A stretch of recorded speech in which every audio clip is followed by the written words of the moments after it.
Olá, tudo bem com você? Sou a professora Andréa Mendes e quero lhe convidar para nessa sexta-feira santa de Paixão de Cristo, conversar um pouco sobre um rito importantíssimo da Semana Santa e que é bastante comum aqui na região Nordeste, que é a Malhação do Judas. Eu sou historiadora e antropóloga, doutora em ciências sociais e fiz essa investigação durante a minha dissertação do mestrado. Foi publicado, né, defendi em 2007, e é um trabalho que eu me orgulho bastante porque ele tem sido referência de outros estudos desde então. E hoje quero conversar com vocês justamente sobre esse rito, né, essa manifestação que está presente no Brasil desde a chegada dos primeiros católicos, né, dos portugueses, e que teve ao longo do tempo uma série de mudanças, inclusive em relação ao seu sentido original.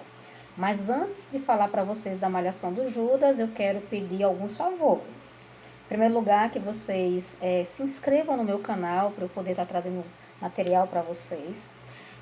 Que vocês compartilhem esse vídeo com outras pessoas que têm interesse em conhecer as manifestações religiosas, né, do sagrado. E que deixem o seu like ou o seu comentário, porque isso também nos motiva a continuar o nosso trabalho, tá bom? Então, para começar, quero dizer para vocês que a Malhação do Judas é um rito católico. E esse rito, na verdade, ele tem uma origem em outros ritos que eram comuns desde a antiguidade, passando pela Idade Média.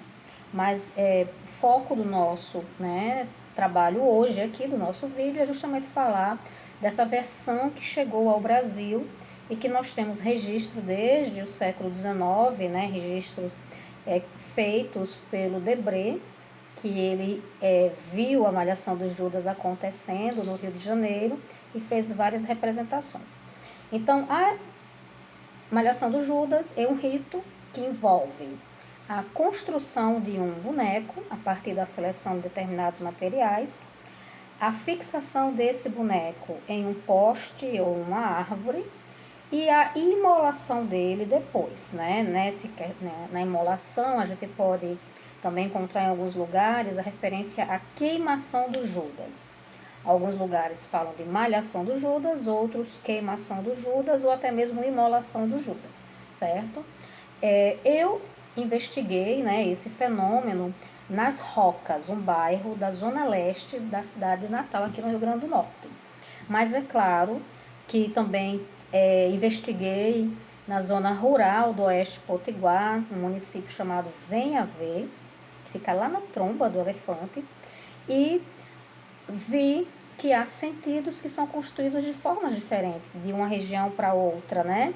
Ou seja, a percepção da Malhação do Judas na zona rural era completamente diferente dessa percepção na zona urbana, no caso no bairro das Rocas, em Natal. E onde é que acontece, quando acontece essa manifestação? Geralmente é no romper para o sábado de Aleluia, que é quando Jesus, né, venceu a morte. E aí esse boneco, que é uma referência ao apóstolo traidor, Judas Iscariotes, ele é eliminado, certo? Então, a minha pesquisa, ela aconteceu no ano 2006, no ano 2007, deu origem à minha dissertação de mestrado, mas eu não a publiquei ainda, né? Então, tenho esse interesse, sim, em levar esse trabalho adiante. E o que eu quero primeiro conversar com vocês é dizer que quando a gente pensa em um rito, uma manifestação da cultura popular ou do catolicismo popular, a gente sempre pensa no interior como esse espaço privilegiado de observação dessas práticas.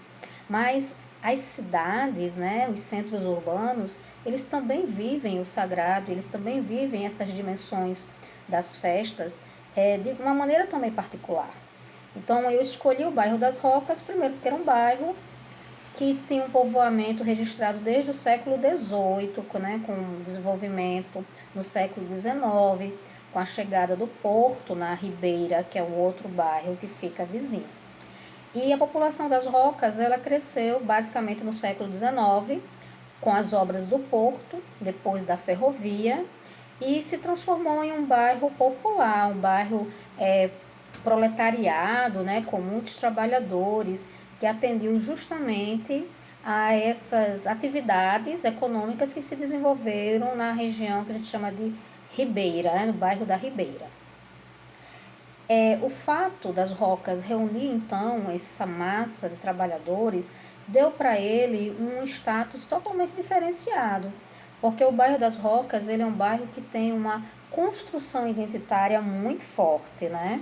A gente hoje, quando conversa com moradores ou com ex-moradores, com orgulho que eles fazem referência a serem roqueiros, né?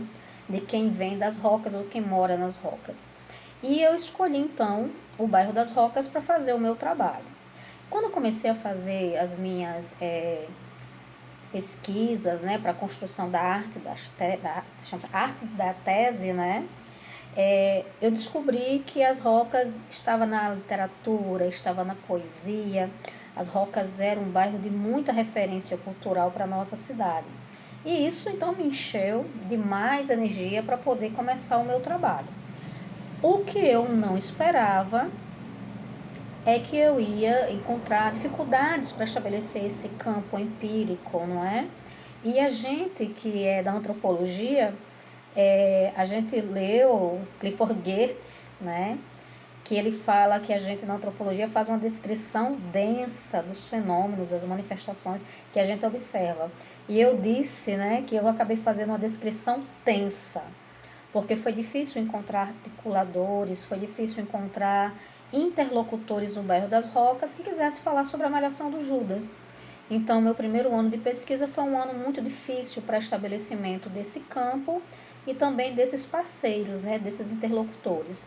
Só no meu segundo ano de pesquisa que eu consegui estabelecer esses contatos e cheguei então a vivenciar a festividade, né, a questão do ritual dentro do bairro, certo? Então, quando a gente conversa com os moradores das Rocas, a gente percebe uma visão positiva deles sobre o seu bairro. Principalmente porque é um bairro muito bem localizado, né? Tá próximo à praia, tá próximo ao comércio, né?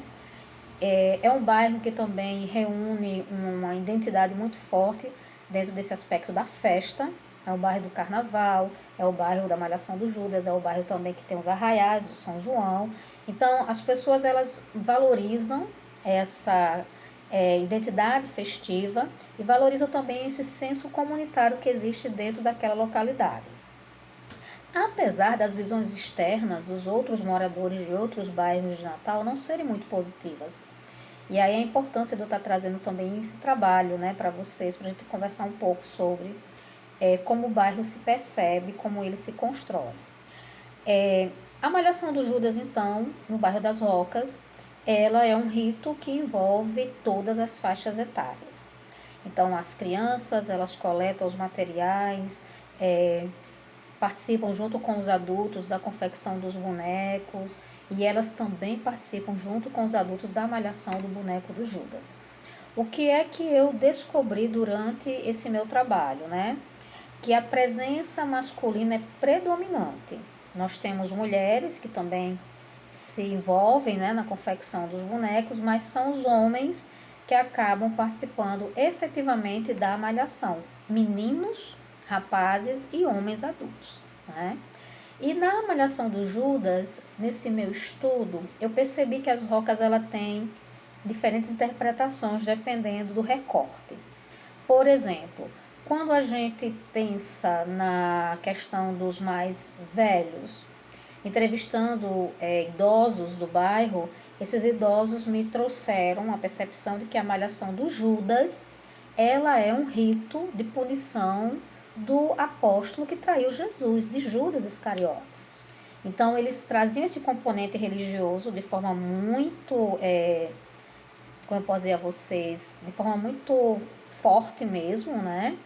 E encaravam realmente aquele rito como uma punição merecida ao apóstolo. Porém, a gente também viu uma outra percepção, né? Nós vimos uma percepção de que a malhação do Judas é um motivo para uma brincadeira, um motivo para uma festa, né? Então, as pessoas preparam esse boneco, elas reúnem esse boneco, né? Fixam ele em algum lugar e depois eles fazem esse ataque, né? Esse massacre do boneco, mas depois vão beber, dançar, né? Comer, conversar, brincar. Então há uma versão também que a Malhação do Judas é um pretexto para uma brincadeira na rua. Mas há uma outra versão, que aí já foi me trazida por outro grupo, de que o Judas é uma válvula de escape daquela comunidade para os seus problemas sociais, para os seus problemas de comunicação entre vizinhos, para os seus problemas que eles entendem que é fruto da política. Então, quem é o boneco a ser imolado? Já não é Judas Iscariotes, né? Esse boneco já é um vizinho, esse boneco já é um político, esse boneco é um desafeto, para quem eu direciono uma violência que eu não direcionaria para a pessoa pessoalmente, né? Porque vejam só, essa visão de que o boneco é alguém, né? Essa narrativa, ela traz para a gente uma ideia que uma tensão foi criada dentro, né, daquela comunidade, dentro daquele grupo, e essa tensão ela vai ser justamente diluída, desmanchada quando esse boneco for embora, quando esse boneco for destruído.